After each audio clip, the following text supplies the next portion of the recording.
রাত 12টা 1টা বেজে গেল।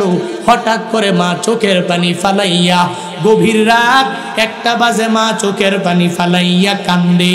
পাশে স্বামীটা বলে, হে স্ত্রী আমার, তুমি কেন কান্না করো? বুঝলাম না। বলে, কান্না করি কারণ জানেননি, ছোট্ট বাচ্চাটাকে 21 বছর বয়সে আমি প্রবাসের মধ্যে পাঠাইলাম। ওই প্রবাসে থাকে, কি হালাতে আছে আমি মা জানি না।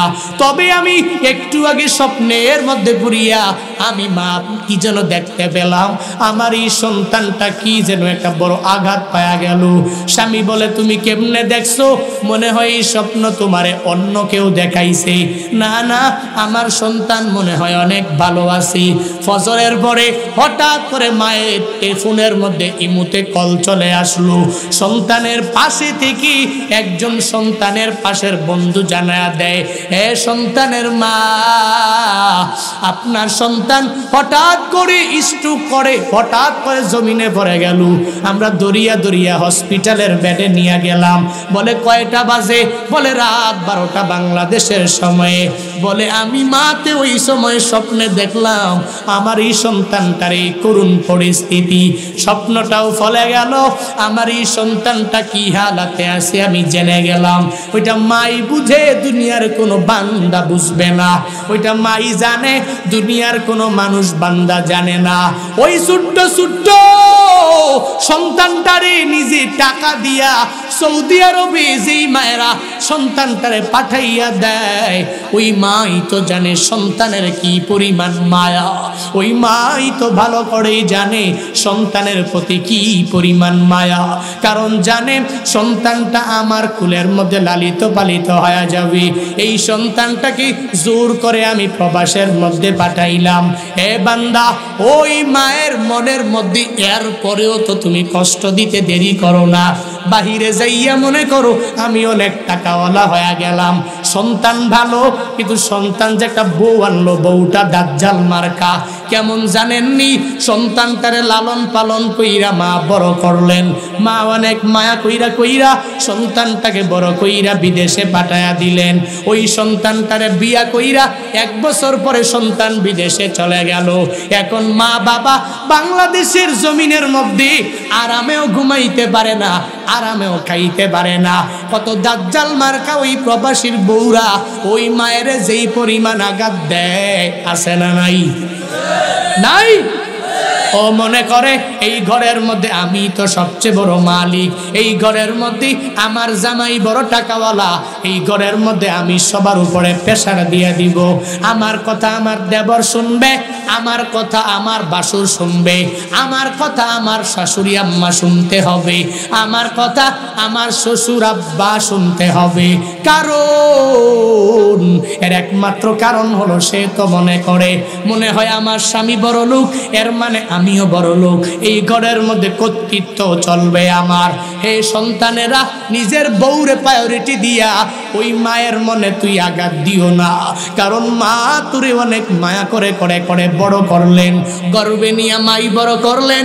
দুনিয়াতে আসার পরে দুগ্ধপান মাটাই করাইলেন। আবার দুনিয়াতে আসার পরে মাটা আস্তে আস্তে তোরে বড় করলেন। তোর লালন পালনের দায়িত্বভার ওই মাটাই তো বান্দা পূর্ণাঙ্গ নিয়ে নিলেন। ছোট্ট সাহাবী মায়ের যাইয়া বলে না, হে মা, আমার পেটের মধ্যে ক্ষুধা লেগে গেছে, মা তুমি খানা দাও। বরং মাকে 3 বার বলে, 3 বার মাকে মা বলে ডাকতে দেরি। মা বলে, বুঝার বাকি নাই, হে সন্তান তুমি আমার কাছে কি চাও? তবে আমি আমার ঘরের মধ্যে খানা নাই, তোমাকে খানা দিতে পারবো না, তবে একটা টিপ তোমাকে আমি দিয়া দিতে পারবো। যাও আলামিনের দরবারে যাও, তোমার বাবাকে সঙ্গে নিয়া নবীর দরবারে মসজিদে নববীর মধ্যে যদি যাইয়া ওই নবীর সামনে যদি তুমি এক নজর দিয়া তাকাইয়া থাকো, আমার নবীর চেহারা মুবারকের দিকে তাকাইতে দেরি হয়ে যাবে, তোমার পেটের ক্ষুধা নিবারণ হতে দেরি হবে না। আল্লাহ নবীকে আমরে হাজের মারুফের সিগা দ্বারা আদেশ দিয়া জানায়া দেয়, নবী আমার উম্মত গুলোরে জানাইয়া দেন, আপনার উম্মত যদি আমি রবের ভালোবাসা নিয়ে চলতে চায়, আমি রবের প্রেম নিয়ে যদি চলতে চাই, আমি রবের ভালোবাসা নিয়ে যদি আগাইয়া যেতে চাই, তাহলে নবী আপনার ইত্তেবা ছাড়া আর কারো ইত্তেবা করতে পারবে না। নবী আপনার আদর্শ ছাড়া অন্য কোনো মানুষের আদর্শে আদর্শবান হতে পারবে না। নবী যদি আপনার ইত্তেবা যদি আপনার উম্মতেরা করতে পারে, আমি আল্লাহ মায়া করে দুইটা প্রতিদান বান্দাগুলোরে দিয়া দিব। এক নাম্বার, যদি আপনার উম্মতেরা নবী আপনার পূর্ণাঙ্গ ইত্তেবা যদি করতে পারে, অনুসরণ যদি করতে পারে, যদি আপনার অনুকরণ আপনার উম্মতেরা করতে পারে, আমি আল্লাহর ভালোবাসা পাওয়ার জন্য এই মানুষগুলো বড় পেরেশান হয়ে গেল। আমি আল্লাহর ভালোবাসা পাওয়ার জন্য এই মানুষগুলো বড় পাগল পারা হয়ে গেল। আমি আল্লাহর ভালোবাসা পাওয়ার জন্য নবী আপনার ইত্তেবাও তারা করা আরম্ভ করে দিল। আমি আল্লাহর ভালোবাসা পাওয়ার জন্য নবী আপনার অনুসরণ অনুকরণ আরম্ভ করে দিল। এই বান্দা এত কষ্ট করে করে নবী আপনার সুন্নতের উপরে আমল করার কারণে আমি আল্লাহ, এই বান্দা আমি আল্লাহকে ভালোবাসা লাগবে না, বরং আমি আল্লাহ এই বান্দাকে ভালোবাসবো। তবে যদি নবী আমার আপনার ইত্তেবা করে করে যদি আপনার উম্মতটা দুনিয়াতে চলতে পারে, এক নম্বরে আমি ভালোবাসবো, দুই নম্বরে কি বড় প্রতিদান নেই বান্দাগুলোরে দিয়া দিব। আপনার নবীকে যদি তারা আদর্শ বানাইয়া চলতে পারে, ওই নবীর আদর্শে যদি আমার বান্দারা আপনার উম্মতেরা যদি আদর্শবান হতে পারে, ওই নবীকে যদি ইত্তেবা করে করে দুনিয়ার মধ্যে চলতে পারে, কি ফায়দা হবে? এক নম্বরে তো আমি আল্লাহ বান্দাটাকে মায়া করব, এক নম্বরে এই বান্দাটাকে আমি আল্লাহ ভালোবাসবো, দুই নম্বরে এই বান্দা যে আপনার ইত্তেবা করার জন্য পাগল পারা হয়ে গেল, আপনার প্রেম অন্তরের মধ্যে নিয়ে বিভিন্ন ওয়াজ মাহফিলে যাইয়া নবীর ভালোবাসার কথা শুনিয়া চোখের পানি ফালাইয়া কান্না করলো, ওই নবী কি নিজের দিল দিয়া অন্তর দিয়া মোহাব্বত করলো। শুধু মোহাব্বত না, মোহাব্বতের পাশাপাশি নবীর সুন্নতের উপরেও আমল করলো। মৌখিকভাবে নবীর খাঁটি আশেক নিজেকে দাবি করলো না, বরং সুন্নতের আমলগুলো করিয়া করিয়া নিজের আশেক বানাইলো।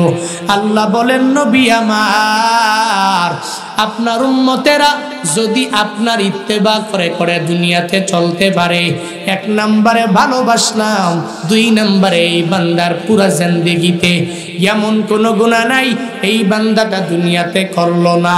আপনার সুন্নতের উপরে আমল করার কারণে, আপনাকে আদর্শ বানানোর কারণে, আপনাকে ইত্তেবা করার কারণে আমি আল্লাহ বান্দার ইহকালীন জিন্দেগির পূর্ববর্তী সব গুনাহ ক্ষমা করে দিব। আল্লাহ বলেন, দুইটা প্রতিদান দিলাম, এই দুইটা প্রতিদান নবীর ইত্তেবা করার মাধ্যমে তুই পাওয়া যাবা। দুইটা পুরস্কার দিলাম, এই দুইটা পুরস্কার নবীকে ইত্তেবা করার মাধ্যমে পাওয়া যাবা। এজন্যই তো বারংবার ইমামেরা, খতিবেরা, বক্তা সাহেবেরা বয়ান করে জানায়া দেয়, হে বান্দা ওই নবীরে নিজের আদর্শ বানাও, ওই নবীর আদর্শের মালা নিজের গলার মধ্যে লাগাইয়া দাও। কারণ নবীর আদর্শের চেয়ে দামি কোনো আদর্শ দুনিয়াতে হতে পারে না। ওই নবীর আদর্শ মানলেই তুই আসমান আর জমিনের উপরে, আসমানের নিচে দামি হয়ে যেতে পারবা। আসমানের নিচে জমিনের উপরে নবীর আদর্শ মানলে ওয়ালা আদর্শবান ব্যক্তিরা, দুনিয়াতে সেলিব্রিটি যারা, উলামায়ে কেরামের মধ্যে যারা, এদের দিকে তাকাইয়া দেখ, এরা রবের কাছে অনেক বড় দামি আখিরাতে হয়ে যাবে। আবার দুনিয়াতে ওদের দাম বান্দা কোনো কম নাই। দুনিয়ার কোথাও এই বান্দাকে ঠেকানো হয় না। মাঝে মাঝে যদি দেখো উলামায়ে কেরামের উপরে, তাহলে নির্যাতন কেন? ইমামে আবু হানিফা তাহলে এত বড় ইমাম হওয়ার পরেও জেলখানার মধ্যে মরলো কেন? সবাই যদি এত সম্মানী হয়, তাহলে দুনিয়ার মানুষেরা তাকে সম্মান করে না কেন? এ বান্দা, এবার ওই হাদিসের মাধ্যমে নিজেরা যাই না যাও। উলামায়ে কেরাম যদি দেখো দুনিয়ার মধ্যে হয়রানির মধ্যে পড়ে যায়, পেরেশানির মধ্যে পড়ে যায়, কোনো মানুষের জেল হাজতের মধ্যে বন্দী হয়ে যায়, তখন বান্দা এই চিন্তা ভাবনা নিজের অন্তরের মধ্যে ঢুকাও, ওই নবীর হাদিস থেকে শিক্ষা নাও, যে হাদিসের মধ্যে মদিনাওয়ালা নবী জানায়া দিলেন, আর দুনিয়া সিজনুল মুমিন ওয়া জান্নাতুল কাফির। এই দুনিয়ার দিকে তাকায়া দেখ, দুনিয়াটা কাফেরদের জন্য বালাখানা, আর জান্নাত কার জন্য? জান্নাত কার জন্য? বলে কাফের মুশরিক বেঈমানদের জন্য, মুমিনের জন্য এই সিজনুল মুমিন, মুমিনদের জন্য জেলখানা। এই মুসলমান বান্দা যখনই হকের কথা বলতে যাইয়া নবীর গুণে গুণান্বিত হয়ে যাবে। আবার কত বান্দা হকের কথা বলতে যাইয়া বিপদে পড়ার পরে তার পক্ষে গুণগান গাওয়ার কারণে অনেক বান্দা বিপদের মধ্যে পড়ে যায়, মুসিবতের মধ্যে পড়ে যায়। একজনে সরাসরি হক কথা বলার কারণে বিপদে পড়লো, আর একজনে নিজে বলে নাই কিন্তু হক কথা যে বলছে তাকে সাপোর্ট দেওয়ার কারণে জেলে চলে গেল, তাকে সাপোর্ট দেওয়ার কারণে, তার সুনাম একটু মাইকের মধ্যে করার কারণে, তার সুনাম একটু মিডিয়ার মধ্যে করার কারণে, হুজুর এতদিন পর্যন্ত ভালো মাটির নিচের বয়ান করছে, আসমানের উপরের বয়ান করছে, এখন তো ভালো লাগে না, এখন স্বার্থের মধ্যে আঘাত লেগে গেল। বলে নরম নরম কথা বললে এই হুজুরের মতো ভালো আর কেউ নাই। যখন সত্য কথাগুলো হুজুর যখন মাইকের মধ্যে যখনই বলতে যায়, মিথ্যাবাদীর বিরুদ্ধে বয়ান, সুদখোরের বিরুদ্ধে বয়ান, দুর্নীতিবাজের বিরুদ্ধে যখন বয়ান করে, ঘুষখোরের বিরুদ্ধে যখন বয়ান করে, এতদিন পর্যন্ত হুজুরের টপিকটা ভালো, এতদিন পর্যন্ত হুজুরের বিষয়টা ভালো, যেই দিন থেকে এলাকার ইমাম সাহেব সুদের বয়ান আরম্ভ করে দিল, ঘুষের বয়ান আরম্ভ করলো, ঘুষখোরের পরিণাম কি হবে? সুদি লেনদেন করনেওয়ালার পরিণাম কি হবে? দুর্নীতি করনেওয়ালার পরিণাম কোথায় হবে? এরা দুনিয়া আখিরাতে উভয় জগতেই ধ্বংস হয়ে যাবে। যখনই এই বয়ান হুজুর আরম্ভ করে দিল, এখন আর হুজুর ভালো না, এরা দইরা নিয়া ডান্ডা বেরি পরাইয়া জেলখানায় ঢুকায়া দাও, ঠিক কিনা?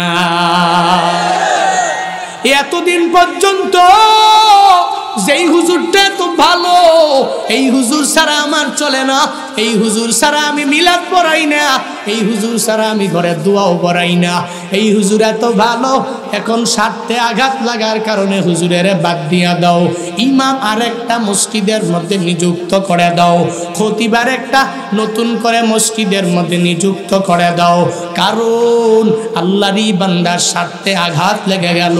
এখন তো আর কোনো কিছু ভাল লাগে না, ইমামের কথাও না, খতিবের কথাও না, কিন্তু এই বান্দা যদি হক কথা বলতে যায় বিপদের মধ্যে পড়ে যায়, মুসিবতের মধ্যে পড়ে যায়, এই বান্দার বলাই লাগবে, কারণ মদিনাওয়ালা নবী জানিয়েছে, হে আমার উম্মতেরা, হকের কথা তোমরা বলে যাও, যদিও এটা একটু তিক্ত হয়ে যায়, হক কথা বলো, যদিও কারো কারো বিরুদ্ধে লেগে যায় তবুও বলো, যদিও এটা তিতা, তুমি বলে বলে বলে বলে তার সামনে মিঠা বানাইয়া দাও। হক কথা যদি বলতে পারো তাহলে মদিনাওয়ালা নবীর গুণে গুণান্বিত হওয়া যাবে, যদি বলতে না পারো নবীর গুণে গুণান্বিত হওয়া যাবে না। 40 বছর পর্যন্ত রহমাতুল্লিল আলামিনের লকব হলো আল আমিন, ইতিহাসে পড়েছো, ওই জায়গায় নবীরে জানাইয়া দিল, এই লকব দিল কে? এই উপাধি নবীকে দিল কে? এই ট্যাগ নবীর নামের পাশে লাগাইয়া দিল কে? কোন মুসলমান দেয় নাই, দিয়েছে কে? কাফেরেরা, মুশরিকেরা, বেঈমানেরা। আমার নবীর নামের পাশেই ট্যাগ লাগাইয়া দিল আল আমিন, আমার নবীর লকব লাগাইয়া দিল আল আমিন। কেন? ওই নবীর মতো আমানতদার আর কেউ নাই, ওই নবীর মতো সত্যবাদী কেউ নাই, ওই নবীর মতো আমানতদার আসমানের নিচে জমিনের উপরে ওই জামানায় কেউ নাই। এজন্যই নবীকে ট্যাগ লাগাইয়া দিল আল আমিন। 40 বছর পর্যন্ত নবী ভালো। যখন 40 বছর পরে নবীর উপরে আয়াত নাজিল হয়ে গেল, নবী আমার আনজির আশিরাতাকাল আকরাবিন, নিকটবর্তী বান্দা যারা, এদেরকে আপনি কালিমার দাওয়াত দিয়া দেন। কাফের মুশরিক বেঈমান যারা, এদেরকে আপনি লা ইলাহা ইল্লাল্লাহর দাওয়াত দিয়া দেন। 360টা মূর্তি নিয়া তারা যে ওই বাইতুল্লাহর মধ্যে উলঙ্গ হইয়া তাওয়াফ করে, এগুলো ভালো না নবী, এদেরকে যাইয়া যাইয়া জানাইয়া দেন। লাত তোমাকে কিছু দিতে পারবে না, মানাত তোমাকে কিছু দিতে পারবে না, উজ্জাও তোমারে কিছু দিতে পারবে না, দিতে পারবে একজন, চিল্লায়া বলো তার নাম। রাহমাতুল লিল আলামিন জানায়া দিলেন, হে কাফেরেরা, হে মুশরিকেরা, হে বেঈমানেরা, পড়ে নাও লা ইলাহা ইল্লাল্লাহ। আল্লাহ ছাড়া কোনো মাবুদ নাই, আল্লাহ ছাড়া কোনো মাশুক নাই, আল্লাহ ছাড়া ইবাদত পাওয়ার যোগ্য আর কেউ নাই।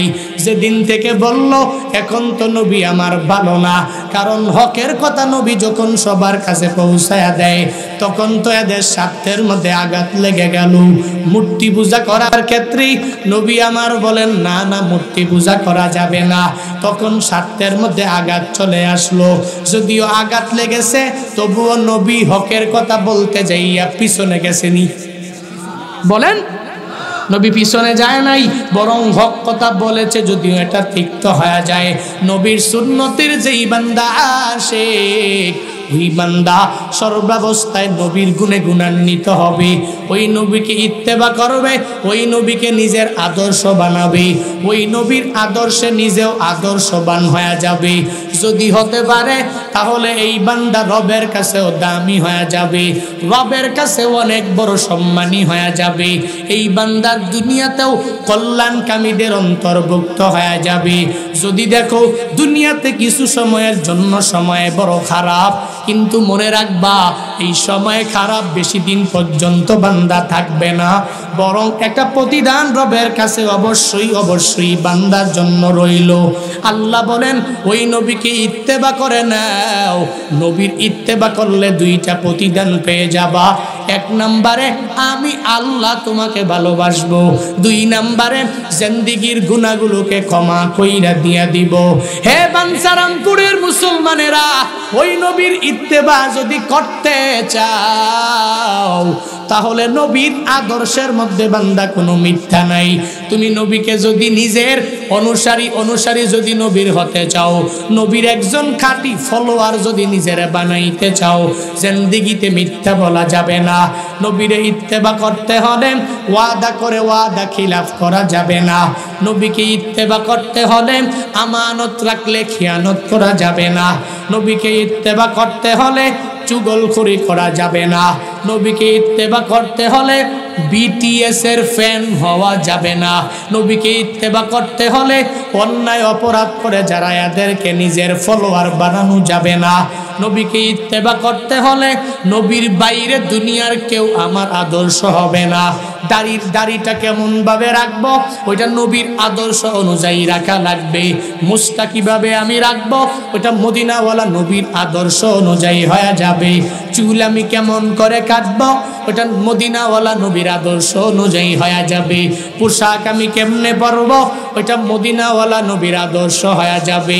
শুধু বললাম হুজুর দোয়া করবেন, আমি নবীর খাঁটি আশেক হয়ে গেলাম, এভাবে হওয়া যায় না, বরং প্রমাণ দেওয়ার মাধ্যমেই হওয়া লাগবে। রহমাতুল লিল আলামিনের সাহাবীরা যেই পরিমাণ নবীর খাঁটি আশেক হয়ে গেলেন রে বান্দা, এরা প্রমাণ দেওয়ার কথা বললেন, নিজেই নগদ প্রমাণ দেওয়ার জন্য পাগল পারা হয়ে গেলেন।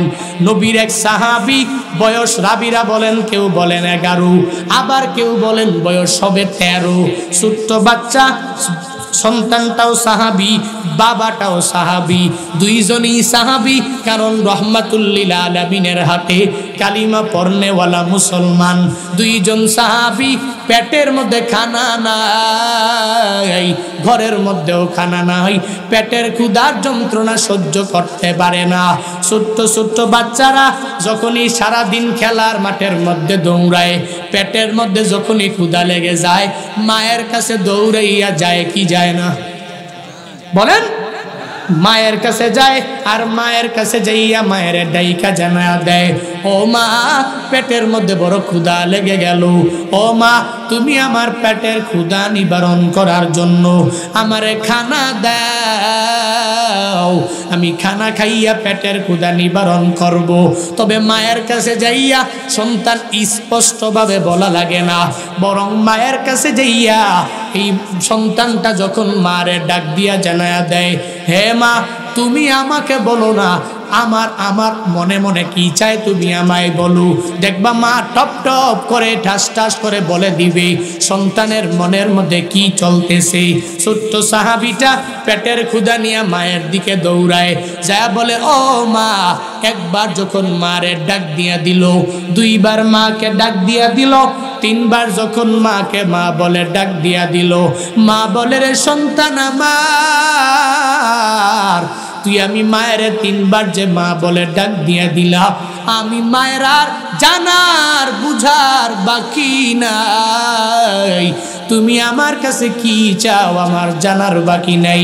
আমি বুঝে গেলাম তোর পেটের মধ্যে ক্ষুধা, আমি জেনে গেলাম, কারণ আমি জানি আমার ঘরের মধ্যে খানা নাই। পেটের ক্ষুধার যন্ত্রণা তুই সহ্য করতে পারো না। তবে আমি জানি তুই যতই আমি মাকে মা বলে ডাক দাও, আমি মাকে যতই মা বলে চোখের পানি ফালাও, আমি আমার ঘরের মধ্যে খানা দিতে পারবো না, কারণ আমার ঘরের মধ্যে খানা নাই। মা জানে কেমনে, কারণ সন্তান মাকে মা বলে ডাকতে দেরি। তুমি কি চাও ওইটা মা পূর্ণাঙ্গভাবে জেনে যায় রে বান্দা।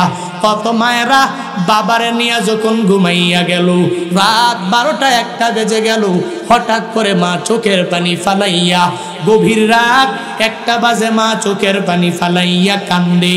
পাশে স্বামীটা বলে, হে স্ত্রী আমার, তুমি কেন কান্না করো বুঝলাম না। বলে, কান্না করি কারণ জানেননি, ছোট্ট বাচ্চাটাকে 21 বছর বয়সে আমি প্রবাসের মধ্যে পাঠাইলাম। ওই প্রবাসে থাকে, কি হালাতে আছে আমি মা জানি না। তবে আমি একটু আগে স্বপ্নের মধ্যে পড়িয়া আমি মা কি যেন দেখতে পেলাম, আমার এই সন্তানটা কি যেন একটা বড় আঘাত পায়া গেল। স্বামী বলে, তুমি কেমনে দেখছো? মনে হয় এই স্বপ্ন তোমারে অন্য কেউ দেখাইছে।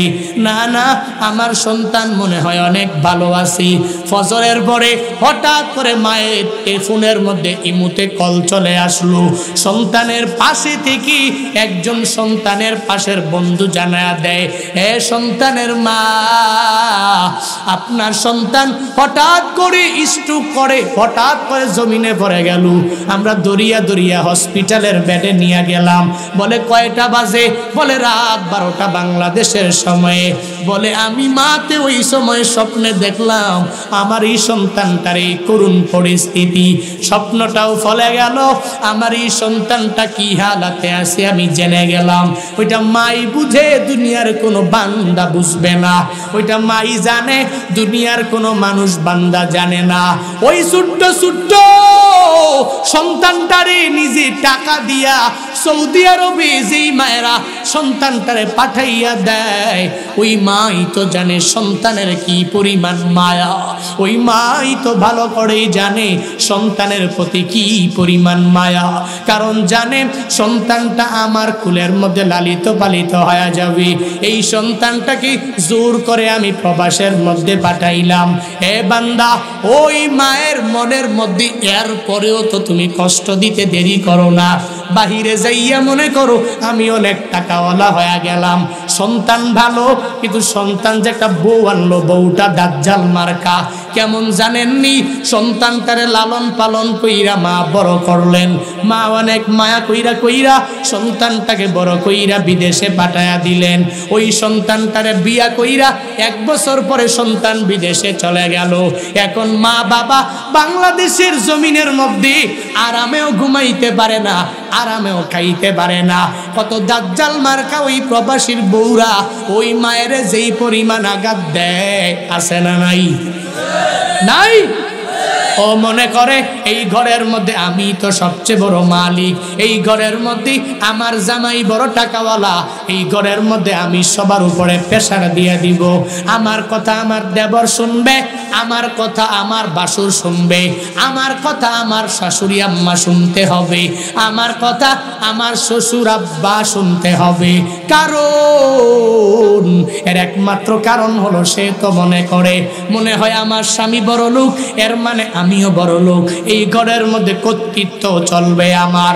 হে সন্তানেরা, নিজের বউরে প্রায়োরিটি দিয়া ওই মায়ের মনে তুই আঘাত দিও না, কারণ মা তোরে অনেক মায়া করে করে করে বড় করলেন, গর্বে নিয়ে মাই বড় করলেন, দুনিয়াতে আসার পরে দুগ্ধপান মাটাই করাইলেন, আবার দুনিয়াতে আসার পরে মাটা আস্তে আস্তে তোরে বড় করলেন, তোর লালন পালনের দায়িত্বভার ওই মাটাই তো বান্দা পূর্ণাঙ্গ নিয়ে নিলেন। ছোট্ট সাহাবী মায়ের যাইয়া বলে না, হে মা আমার পেটের মধ্যে ক্ষুধা লেগে গেছে, মা তুমি খানা দাও, বরং মাকে তিনবার বলে, তিনবার মাকে মা বলে ডাকতে দেরি, মা বলে বুঝার বাকি নাই, হে সন্তান তুমি আমার কাছে কি চাও, তবে আমি আমার ঘরের মধ্যে খানা নাই, তোমাকে খানা দিতে পারবো না, তবে একটা টিপ তোমাকে আমি দিয়া দিতে পারবো, যাও যাও আলামিনের দরবারে যাও, তোমার বাবাকে সঙ্গে নিয়া নবীর দরবারে মসজিদে নববীর মধ্যে যদি যাইয়া ওই নবীর সামনে যদি তুমি এক নজর দিয়া তাকাইয়া থাকো, আমার নবীর চেহারা মুবারকের দিকে তাকাইতে দেরি হয়ে যাবে, তোমার পেটের ক্ষুধা নিবারণ হতে দেরি হবে না। ছোট্ট সাহাবী ডেকে বলে, হে মা আমি নবীর কাছে যাব, কোনো অসুবিধা নাই, তবে আমায় বলো আমার বাবায় কই, বাবারে নিয়ে আমি যাব। একটু পরেই পেছন দিক দিয়া ছোট্ট সাহাবীর বাবাটা আইসা বলে, হ্যাঁ ছোট্ট সাহাবী আমার সন্তান, আয় আয় আয় তোকে নিয়া আমি মসজিদে নববীতে রহমাতুল লিল আলামিনের সামনে হাজির হয়ে যাব। বাবা সন্তানটাকে আঙ্গুলের মধ্যে নিয়া যখন মসজিদে নববী হাজির হয়ে গেলেন, ইতিমধ্যেই নবী আমার বয়ান আরম্ভ করে দিলেন। প্রথম কাতার পূর্ণ হয়ে গেল, দ্বিতীয় কাতারটাও পূর্ণ হয়ে গেল, তৃতীয় কাতারটাও পূর্ণ হয়ে গেল, অনেক দূর সন্তান আর বাবাটা জায়গা পেয়ে গেল। ওই জায়গায় বসে বাবাটা রহমাতুল লিল আলামিনের দিকে তাকাইয়া যখন নিজে নিজে পরিপূর্ণ তাকাইয়া পেটের ক্ষুধা নিবারণ করে, ছোট্ট বাচ্চা সাহাবীদের ঘাড় অনেক উঁচু উঁচু, এজন্য রহমাতুল লিল আলামিনের চেহারা মুবারক দেখতে পায় না। নবীর চেহারা মুবারক যখন দেখতে পায় না, জানাইয়া দেয় বাবা আমার, আমি নবীর চেহারা মুবারক দেখার জন্য মসজিদে নববীর মধ্যে চলে আসলাম, কিন্তু সামনে এই সাহাবীদের ঘাড় অনেক উঁচু উঁচু উঁচু উঁচু হওয়ার কারণে আমি নবীর চেহারা মুবারক দেখতে পাই না। তবে বাবা তুমি যদি তোমার কুলের মধ্যে যদি আমারে নিয়ে লও, তোমার কুলের মধ্যে বইসা আমার ঘাটটা অনেক উঁচু হয়ে যাবে, যখন আমি রহমাতুল লিল আলামিনের চেহারা মুবারকের দিকে তোমার কুলে বইসা এক নজর দিয়া যখন আমি তাকাইয়া থাকবো, আমার পেটের ক্ষুধা অটোমেটিক্যালি নিবারণ হয়ে যাবে। ছোট্ট সাহাবীটা বাবাকে এই কথা বলার পরে বাবা জানায় দেয়, আয় আয় আয় হে সন্তান, আয় আয় তুই আমার কুলের মধ্যে চলে আয়। কুলের মধ্যে সন্তানটা বইসা রহমাতুল লিল আলামিনের চেহারা মোবারকের দিকে তাকায়া রইলেন। কিছুক্ষণ তাকানোর পর ছোট্ট সাহাবীটা পেটের মধ্যে জুড়ে জুড়ে জুড়ে জুড়ে থাপ্পড় মারে। আবার কিছুক্ষণ তাকানোর পরে ছোট্ট সাহাবীর চোখ দিয়ে বে টপ টপ করে পানিগুলো পড়ে। বাবা সন্তানের এই কার্যকলাপগুলো দেখিয়া জানাইয়া দেয়, হে আমার সন্তান, রহমাতুল লিল আলামিনের চেহারা মুবারকের দিকে তুমি তাকাইলা, আমার কুলের মধ্যে বসিয়া বসিয়া তুমি এক নম্বরে পেটের মধ্যে জুড়ে জুড়ে জুড়ে জুড়ে কেন থাপ্পড় মারলা? একটু পরে আবার কেন তুমি চোখের পানি ফালাইয়া কান্না করলা? এই জবাবগুলো তুমি আমারে দাও। এই কথা বলার পরে এই ছোট্ট বাচ্চা জানাইয়া দেয়, বাবা আমার, আমি আমার মায়ের টিপ নিয়ে যখন আপনার সাথে মসজিদে নববীর মধ্যে চলে আসলাম, আপনার কোলে বসিয়া যখন নবীর চেহারা মুবারকের দিকে এক নজর দিয়া আমি তাকাইয়া রইলাম, ওই নবীর চেহারা মুবারকের দিকে তাকাইতে দেরি হয়ে গেল। বাবা আমার মায়ের টিপ অনুযায়ী আমার পেটের ক্ষুধা নিবারণ হতে 1 সেকেন্ড দেরি হয় না। এজন্য ওই রহমাতুল লিল আলামিনের চেহারা মুবারকের দিকে তাকাইয়া পেটের ক্ষুধা যখন নিবারণ হয়ে গেল, আমি আমার পেটের মধ্যে জুড়ে জুড়ে জুড়ে জুড়ে থাপ্পড় মারলাম। বাবা এবার জিগায়, হে সন্তান, তাহলে চোখের পানি ফালাইয়া কান্না করলা কেন? বুঝলাম না। ছোট্ট বাচ্চাটা বাবাকে জানাইয়া দেয়, ও বাবা, ওই নবীর চেহারা মুবারকের দিকে আমি তাকাইলাম, পেটের ক্ষুধাটা পর্যন্ত নিবারণ হয়ে গেল। ওই নবীর চেহারা মুবারক এত সুন্দর, আমি আমার মায়ের জবান থেকে শুনলাম। ওই নবী তায়েফের জমিনে চলে গেলেন। ওই জায়গায় যাইয়া তায়েফবাসীদেরকে নবী যখন দাওয়াত দিয়া দিলেন, কালিমার দাওয়াত যখন এদের কাছে যখনই পৌঁছায়া দিলেন, আমি মায়ের জবান থেকে শুনেছি ওই নবীর চেহারা মুবারকের মধ্যে নাকি কাফের বেঈমানরা জোরে জোরে পাথর মেরে নবীকে রক্তাক্ত করেছে। ওই নবীর দেহ মুবারকের মধ্যে নাকি কাফের বেঈমানরা পাথর মেরে মেরে ওই নবীকে ওই তায়েফবাসীরা রক্তাক্ত করে ফেলেছে। আমি আমার নবীর চেহারা মুবারকের দিকে তাকাইলাম, তখনই আমার চিন্তা চলে আসলো, ওই কাফেরেরা কি, ওই বেঈমানেরা কি আমার নবীর চেহারা মুবারকের দিকে তাকাইয়া একটুও মায়া লাগে নাই? ওই চিন্তা করে করে আমি ছোট্ট সাহাবী হওয়ার পরেও চোখের পানি ফালাইয়া কান্দি। বাবা জিজ্ঞেস করে, হে সন্তান, তুই যে কান্না করো, তুই একটু আমায় বলো, ওই নবীর চেহারা মুবারক দেখার পরে তোর পেটের ক্ষুধাও নিবারণ হয়ে গেল, তুই আমায় বলো ওই নবীর কি পরিমাণ তুই ভালোবাসো? ছোট্ট সাহাবী জানায়া দেয়, বাবা, আমি নবীকে কি পরিমাণ ভালোবাসি জানেননি? আমি আমার জীবনের চাইতেও আমার নবীকে বেশি ভালোবাসি। শুধু তাই না বাবা, আমার গর্ভধারিণী মা, ওই মা আমাকে দুনিয়াতে আসার সময় এত কষ্ট মা আমার জন্য করলো, দুনিয়াতে আসার পরেও কষ্ট করলো। ওই জন্মদাত্রী, ওই গর্ভধারিণী মা, আমার মা আমার কাছে এত আপন, এরপরেও আমি আমার মায়ের চাইতেও আমার নবীরে বেশি ভালোবাসি। শুধু তাই না, ও বাবা, আপনি আমার সামনে দণ্ডায়মান, আপনি আমার সামনে বসা, বাবা, আমি আপনার জীবনের চাইতেও আমার নবীরে বেশি পরিমাণ ভালোবাসি। ছোট্ট সাহাবী আর দুইজনে মিলা নবীর প্রেমের সাগরে হাবুডুবু গায়ে নবীকে ভালোবাসি। ছোট্ট সাহাবীটা বাবারে জানাইয়া দেয়। এই ঘটনাগুলো আমার মাওলা জানে কি জানে না?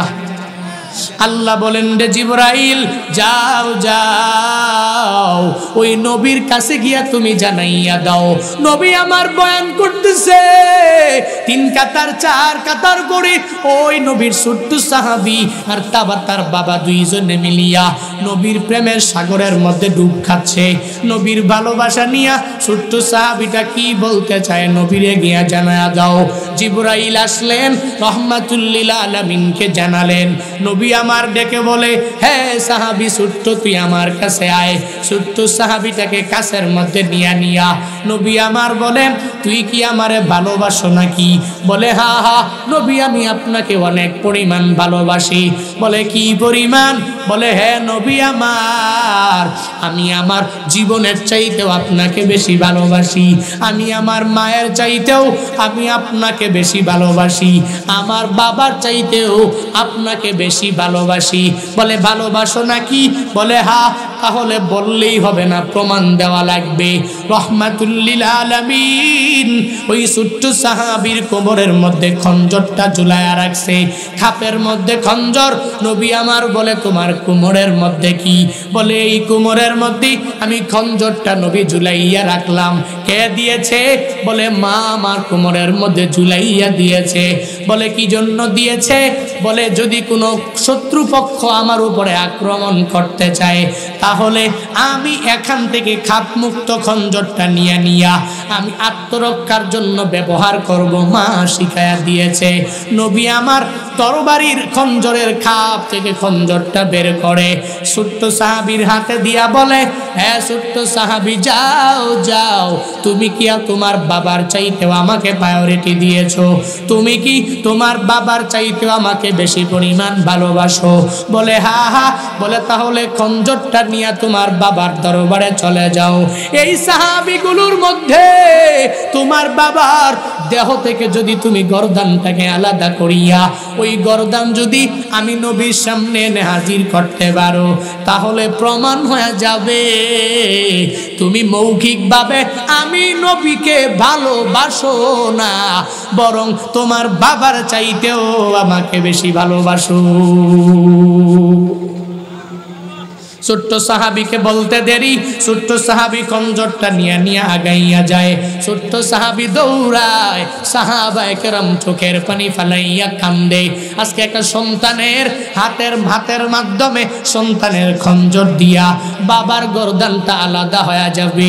ওদিকে বাবাটাও চোখের পানি ফালায় আর মাওলার দরবারে বলে, হে দয়ার মালিক, আমার এই সন্তানটা কি তুমি এত বড় নবী প্রেমিক সন্তান বানাইয়া দিলা?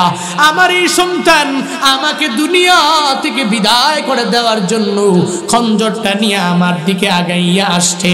আমার দেহ থেকে গর্দানটা আলাদা করার জন্য বড় পাগল পারা হয়ে গেল। তবে আল্লাহ, আমার কোনো আফসোস নাই, আমার বুঝ হয়ে গেল আমার এই সন্তান নবীর জন্য বড় পাগল। ও আল্লাহ, বুঝা গেল ইসলামের জন্য সন্তানটা বড় পাগল। বাবা খুশি হয়ে চোখের পানি ফালাইয়া মাওলার দরবারে যখন কান্না করে, ছোট্ট সাহাবীটা খঞ্জর নিয়া সন্তান যখন বাবার লাশ আনার জন্য গর্দান আনার জন্য দৌড়ে যায়, রহমাতুল লিল আলামিন জানায়া দেয়, হে সন্তান আর যাওয়া লাগবে না। মূলত আমি প্রমাণ নেওয়ার জন্য তোমার হাতের মধ্যে খঞ্জর দিয়েছিলাম। আমি মূলত তোমার বাবাকে দুনিয়া থেকে আলাদা করার জন্য খঞ্জর দেই নাই। তুই আয় আমার দরবারে, তুই চলে আয়, আর বাবাকে দুনিয়া থেকে বিদায় করে দেওয়া লাগবে না। আজকে এই সব সাহাবায়ে কেরামের মধ্যে প্রমাণ হয়ে গেল তুই যে আমি নবীরে ভালোবাসো, কি পরিমাণ নিজের জীবনের চাইতেও বেশি, বাবার চাইতেও বেশি, মায়ের চাইতেও বেশি। আর প্রমাণ লাগবে না, প্রমাণ হয়ে গেল তুই তোর বাবার চাইতেও আমি নবীকে বেশি ভালোবাসো। সাহাবায়ে কেরাম বিভিন্ন পরিপ্রেক্ষিতে বিভিন্ন পরিস্থিতির মধ্যে পড়িয়া রহমাতুল লিল আলামিনকে জানায়া দিলেন। হাদিসে স্পষ্ট উল্লেখ রয়েছে, বিভিন্ন পরিস্থিতিতে এক সাহাবী নবীকে জানায়া দিলেন, ফিদাকা আবি ইয়া রাসূলুল্লাহ, হে নবী আমার বাবা আপনার জন্য কুরবান হয়ে যাক। আবার এক সাহাবী বললেন, ফিদাকা উম্মি ইয়া রাসূলুল্লাহ, হে নবী আমার মা আপনার জন্য কুরবান হয়ে যাক। ফিদাকা নাফসি ইয়া রাসূলুল্লাহ, হে নবী আমার পুরা জীবনটা নবী আপনার জন্য কুরবান হয়ে যাক। সাহাবায়ে কেরাম মুখে বললেন, অন্তর দিয়াও করলেন, কার্যেও বান্দা পরিণত করলেন। হে বানসারামপুর এলাকার মুসলমানেরা, ওই নবীর ইত্তেবা কেমনে করবা? বলে কার্যে পরিণত করার মাধ্যমে করা লাগবে। ওগো আম্মা জানেরা, আপনাদেরকে বিনয়ের সুরে বারংবার বলে যাই, হে আম্মা জান, ওই নবীর ইত্তেবা কেমনে করবেন? বলে নবীর ইত্তেবা কেমনে করবেন? নবীর ওই হাদিসটা মেনে চলবেন, যেই হাদিসের মধ্যে রহমাতুল লিল আলামিন জানায়া দিলেন, হে মহিলারা, 4টি আমল করো, যদি করতে পারো জান্নাতের যেই দরওয়াজা দিয়ে মন চায় ওই দরওয়াজা দিয়ে জান্নাতের মধ্যে প্রবেশ করা যাবে। 1 নম্বরে মহিলাদের জন্য আমল, 5 বেলার নামাজ মহিলারা পড়বে। ইদা সাল্লাতিল মারওয়াতু খামসাহা ওয়া সামাত শাহরাহা, রমজানের 30টা রোজা আম্মা জানেরা রাখা লাগবে। 3 নম্বরে স্বামীর ইতাআত করবেন, স্বামীর আনুগত্য করবেন, স্বামী যাই না দেয় আলহামদুলিল্লাহ বলে মেনে নিবেন। 40 বছর পর্যন্ত ওই স্বামীর ঘরটা আপনি করলেন কত সুন্দরভাবে, হঠাৎ করে ওই স্বামীর সময়টা বড় খারাপ হয়ে গেল, এখন তাকে সাপোর্ট দিবেন, ধমক দিয়ে ইগনোর করে তাড়াইয়া দিবেন না। স্বামী স্ত্রীরা সর্বাবস্থায় মহাব্বতে সংসারটা পরিচালনা করবেন। কারণ তখন দেখবেন ওই ঘরের মধ্যে শান্তিরও কোনো অভাব নাই, ওই ঘরের মধ্যে রহমতেরও কোনো অভাব নাই, ওই ঘরের মধ্যে বরকতেরও কোনো অভাব নাই। কারণ যেই ঘরে স্ত্রীটা ভালো, ওই ঘর ভালো, ওই ঘরের মধ্যে বরকতের অভাব নাই। যেই ঘরে স্ত্রী ভালো না, মহিলা ভালো না, ওই ঘরের মধ্যে বিলকুল রহমত আসবে না। এজন্য বাঞ্ছারামপুরের আম্মাজানদেরকে বিনয়ের সুরে বলে যাই, হে আম্মাজানেরা, 5 বেলার নামাজ পড়বেন, 2 নম্বরে রমাদানের রোজাগুলো রাখবেন, 3 নম্বরে স্বামীর আনুগত্য করে করে চলবেন, 4 নম্বরে আপনার করা লাগবে পর্দা, হিজাব পরে পরে বের হওয়া লাগবে। শরীয়তের দৃষ্টিতে আপনার উপরে পর্দাকে ফরজ করে দেওয়া হলো, ওই পর্দা করে আপনি বের হয়ে যাবেন। ও আম্মাজান, এই 4টা আমল করতে পারলে জান্নাতের যেই দরওয়াজা দিয়া মন চায় ওই দরওয়াজা দিয়া জান্নাতের মধ্যে প্রবেশ করা যাবে। নবীর আনুগত্য করবেন, নবীর সুন্নতের উপরে আমল করার চেষ্টা করবেন। হে বাঞ্ছারামপুরের মানুষেরা, হে বাঞ্ছারামপুরের আম্মাজানেরা, আপনাদেরকে বলি, যতদিন দুনিয়ার মধ্যে বেঁচে থাকবেন, 1 নাম্বার যখনই রবের কাছে মুনাজাত ধরবেন তখনই 2 ফোঁটা চোখের পানি ফালাইয়া দোয়া করবেন। 2 নম্বরে রবের শুকরিয়া দুনিয়াতে বেশি বেশি বেশি বেশি করবেন। 3 নম্বরে হে পুরুষেরা, নবীর ইত্তেবা করে সময় কাটাবেন, নবীকে আদর্শ বানাবেন, নবীর সুন্নতের একজন তাবেউর রাসূল নিজেকে বানাবেন। আম্মাজানেরাও 5 বেলার নামাজ পড়বেন, রোজা রাখবেন, স্বামীর খেদমত করবেন, পর্দা করে করে করে করে চলবেন। এই আমলগুলো করতে কোন কোন বান্দা মনে করো হুজুর দোয়া করবেন না, আমলগুলো আমি করব। 1 নম্বরে দোয়া করব, 2 নম্বরে নবীর ইত্তেবায় জিন্দেগিটা কাটাইয়া দিব, 3 নম্বরে আমি রবের শুকরিয়া প্রশংসা বেশি বেশি করব। কোন কোন বান্দা এই নিয়ত করে বাড়িতে যাইবা, 5 বেলার নামাজ হুজুর আগে পড়তাম না, এখন আর বাদ দিব না, চেষ্টা করব 5 বেলার নামাজ যাতে মিস না হইয়া যায়। রমজানের রোজা আগে আমি রাখতাম না, এখন থেকে রোজা আমি বাদ দিব না। আগে নেক আমল করতাম না, এখন থেকে নেক আমল আমি বাদ দিব না। কোন কোন বান্দা এই নিয়ত নিয়ে বাড়িতে যাইবা, 2টা হাত তুইলা মালিকের দেখায়া দাও। ওরে দয়ার মালিক, কুদরতের নজর দিয়া তাকাইয়া দেখেন রে আল্লাহ, ও মালিক, আপনারই বান্দারা 2 হাত উত্তোলন করেছে। এরা নামাজি হতে চায়, এরা রোজাদার হতে চায়, এরা নেক আমলওয়ালা হতে চায়, এরা তোমার খাস বান্দা হতে চায়। আয় আল্লাহ, প্রত্যেককে বেশি বেশি দোয়া করার তৌফিক দান করো আল্লাহ। আয় আল্লাহ, তোমার প্রশংসায় পঞ্চমুখ হয়ে যাওয়ার তৌফিক দান করো আল্লাহ। ও দয়ার মালিক, নবীকে নিজের চলার পথে আদর্শ বানাইবার তৌফিক দান করো আল্লাহ। আম্মাজানদেরকেও নামাজি বানাইয়া দাও, রোজাদার বানাইয়া দাও। আম্মাজানদেরকে স্বামীর খেদমত বেশি বেশি করার তৌফিক দাও। আম্মাজানদেরকে তোমার হাতে দিলাম, তুমি জিম্মাদার হয়ে যাও।